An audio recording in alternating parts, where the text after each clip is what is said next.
Hey, good morning, First Christian Church. 1 Corinthians chapter 7 is an interesting chapter.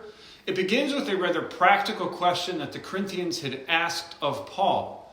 Evidently, there was this belief in the Corinthian church that held that because of all of the immorality, because of all the infidelity that seemed to go along with marriage, that maybe it was better to not get married at all and simply to remain single and celibate. Or, even worse, maybe the thing to do was to get a divorce and thus not have to deal with some of those troublesome issues.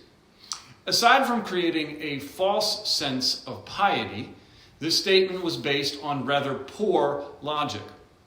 So what follows in the text is the apostles' answer to this question and then a list of principles that govern godly relationships. But instead of looking at all of those different scenarios that the text addresses this morning, what I want to do is to focus on verses 17 through 24. Here, Paul steps back from talking about marital relationships per se and makes a larger point, one that I believe is applicable to everyone. Now, verse 17 sums up this section where it says, "Only let each person lead the life that the Lord has assigned to him and to which God has called him. This is my rule in all of the churches." It has been stated, and I believe rightly so, that within the church there should be unity, but not necessarily uniformity. The church is the rare organization that contains people from all demographics, all backgrounds, and all walks of life. Male and female, young and old, rich and poor, of every language, of every ability, and of every personality. The church is intentionally a tapestry, intricately woven with a multitude of different threads. And yet there exists, even so, this weird, kind of theoretical, stereotypical, ideal Christian that so many people try to become. And I think this passage pushes back against that tendency. For example, Paul says if you were a Jew before Christ, don't try to undo your heritage. Or if you were a Gentile before conversion, don't try and become Jewish.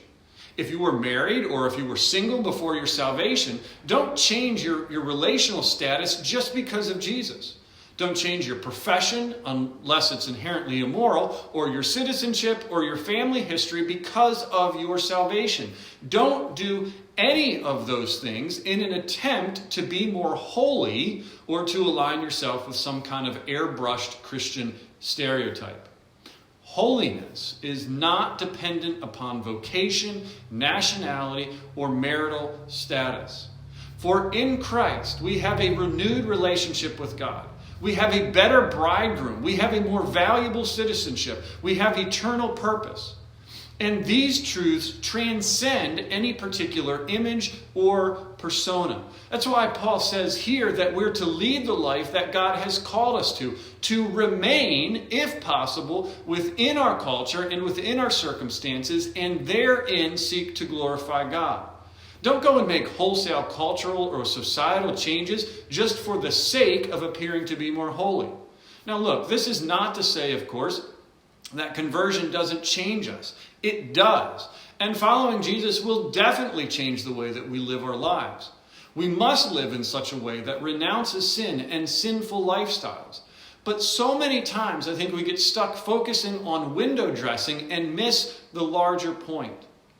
We're all unique. We are all created in God's image. We are all placed in different situations, and we are all able to glorify God in our own context.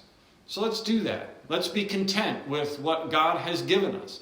And let's follow God wherever He may lead, and not just rearrange the furniture of our lives, thinking that somehow that will make us more holy.